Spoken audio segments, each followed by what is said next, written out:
Welcome everyone. In today's video, I'm going to be discussing $2,000 monthly checks for the low income and how this is by far the best approach.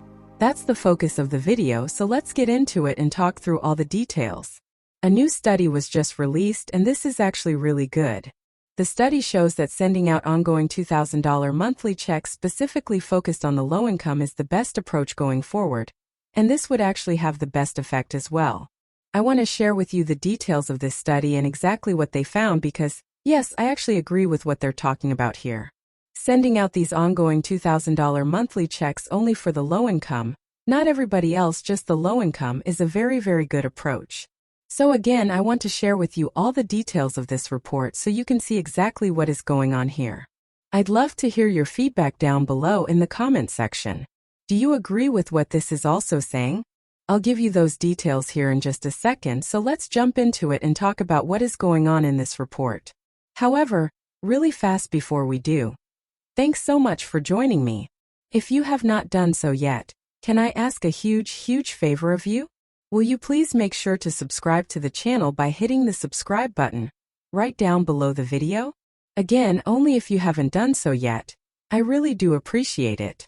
Thank you so much for being here. I'm watching all the details, watching the headlines, doing all the research, advocating on your behalf, and doing anything I possibly can for you right now. I know it's a rough time financially. Everybody needs more money. That is no surprise, that is no secret. We all recognize this, right? Everybody needs a lot more cash right now. It's been tough. The last couple of years have been really tough, especially for the low income and fixed income. Again, you've heard me talk about it before in all the videos. Yeah, we talk about all of it. It's a tough time out there.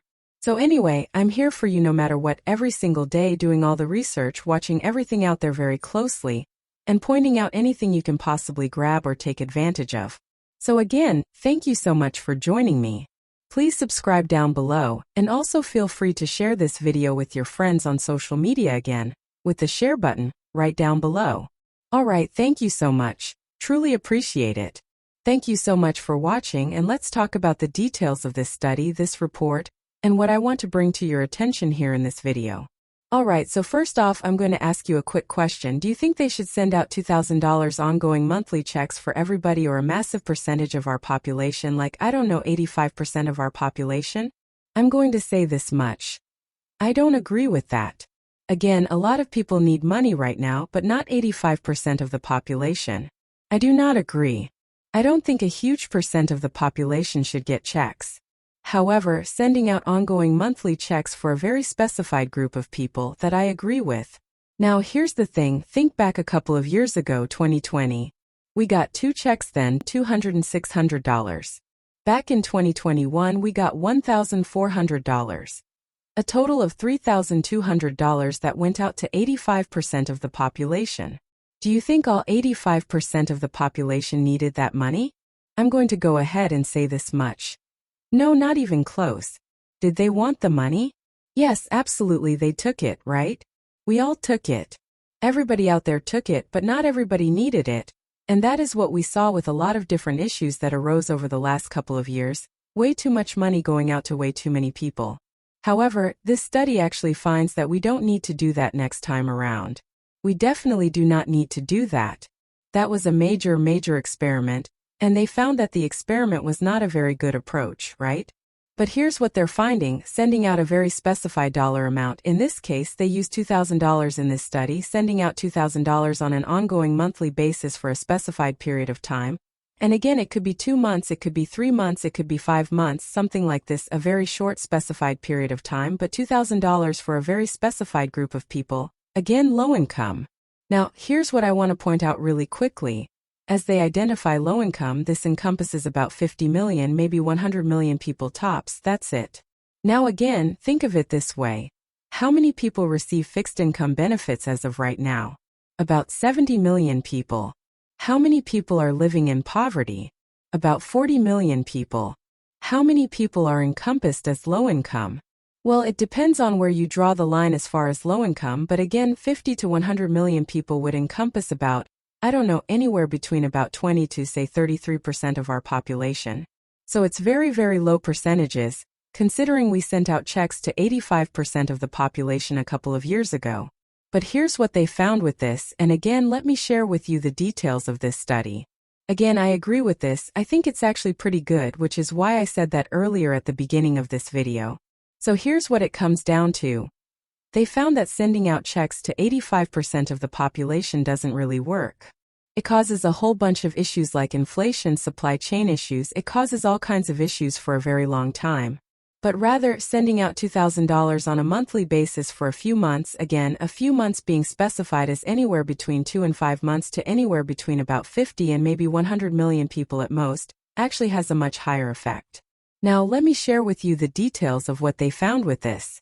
They broke down different groups of people into 3 categories, and they identified it as MPC, marginal propensity to consume. That's what that means. So that's the very smart way of saying, if we give somebody money, how fast do they spend it? So they broke down these people into 3 categories. Okay, so they broke down these people into 3 categories. Low MPC, medium MPC, and high MPC. Now let me share with you what they found. Someone with a low MPC is generally someone with a high income. These people are not what they want, so sorry high-income people, you're out of here. We don't want you. What they found from this is that high-income people have a low MPC. In other words, if you give a high-income person $2,000, what do they do with it? They're like a squirrel. They stash it away, hiding it away for the winter like a bunch of nuts, right? You get that? So, my point is they found that high-income people are not the ones they want for ongoing monthly checks or even checks of any kind because they don't do what's desired with this money. Remember the purpose of stimulus checks. What is the purpose of stimulus checks? So we can go out and buy a bunch of stuff we don't need? Well, maybe that could be the purpose, but no, the purpose of stimulus checks is actually to spend it. That's the purpose. A lot of people have this wrong idea thinking, oh, we're supposed to save stimulus checks. No, we're not. Think of the idea here. Stimulus checks are for stimulating the economy. That's literally what they're for. That's why they're called EIP, economic impact payments, because we're supposed to impact the economy with the payment. That's literally what they're for. It's not supposed to be saved, it's not supposed to be hoarded, it's not supposed to be invested, it's not supposed to be cashed out and put under your mattress, it's not supposed to be used to pay down bills. It's literally supposed to be used to go out to the stores and buy things. That's literally what they want us to do with it, to stimulate the economy when the economy is down. Anyway, you've probably heard me talk about that before in other videos, so I don't need to elaborate on that too much. But they found that low MPC people are high-income people that generally do not spend the money fast. If they do, it's a very small percentage of it, and they usually hoard it or pay down debt with it. Wrong answer, that's not what we want, right? We do not want these people to get $2,000 checks because they won't fulfill the purpose of the money, which is spending it. However, medium MPC people, what do we find with them? They spend a little bit, they do some dabbling around, they save a little, they invest a little, they pay down some debts, they spend a little. It's not really good and it's not really bad. Medium MPC people don't really accomplish what we want either. They don't fulfill the purpose of checks in the form of stimulus. They don't do it. So as a result, medium MPC people, again, sorry, you're not what we're looking for here. However, what they found is that people with a high MPC, bingo. Here's what we want. Let me explain the details of a high MPC person. Someone with a high MPC is actually someone who is generally low income or fixed income. What they found is that this person generally takes the money and spends 80% of it within 10 days.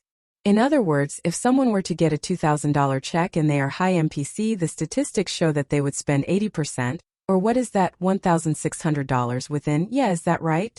The statistics show that those with a high MPC would spend 80%, or $1,600, of a $2,000 check within the first 10 days, with the remaining $400 spent over the following month. This is exactly what they want. The study continues to find that high MPC individuals, who are generally low income or on fixed incomes, are precisely the type of people they want to target.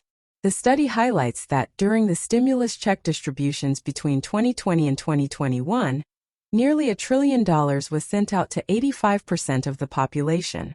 As a result, we've been facing supply chain issues, massive inflation, and other economic challenges. While not all of these issues are solely attributed to the stimulus checks, they likely played a significant role. Going forward, the study suggests that instead of sending money to 85% of the population, focusing on ongoing, highly targeted $2,000 payments to high MPC individuals over a few months, perhaps 2, 3, 4, or 5 months, would have a better effect. This approach would cost less, around $400 billion, which is less than half of what was spent earlier. By targeting 20% to 33% of the population, the same economic impact could be achieved, stimulating the economy by spending money on goods and services rather than hoarding, saving, investing, or paying down debts and bills. Spending money in the economy to buy goods and services is stimulative, which is the desired outcome of these stimulus checks. The study emphasizes that sending out checks to a highly focused group of people, rather than a blanket distribution, would avoid the supply chain issues, supply and demand imbalances, and inflation that we've seen in recent years. This approach would not only stimulate the economy but also support low-income individuals who need the money, especially as prices continue to rise. The report is enlightening and informative, and I agree with its conclusions.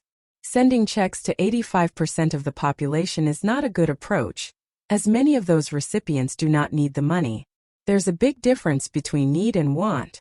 So while this approach might not be welcomed by everyone, it's important to recognize that not everyone may receive these targeted checks. As of now, no $2,000 ongoing monthly checks have been approved. However, this study provides a valuable insight into the potential effects of such payments in the future. In summary, the broad distribution of checks like those we saw a few years ago isn't a good approach. We've seen the negative consequences, such as too much money chasing too few goods and services, driving up prices and exacerbating supply and demand issues. This study suggests a more focused approach, which could avoid these problems in the future. I hope this helps you understand the study's findings.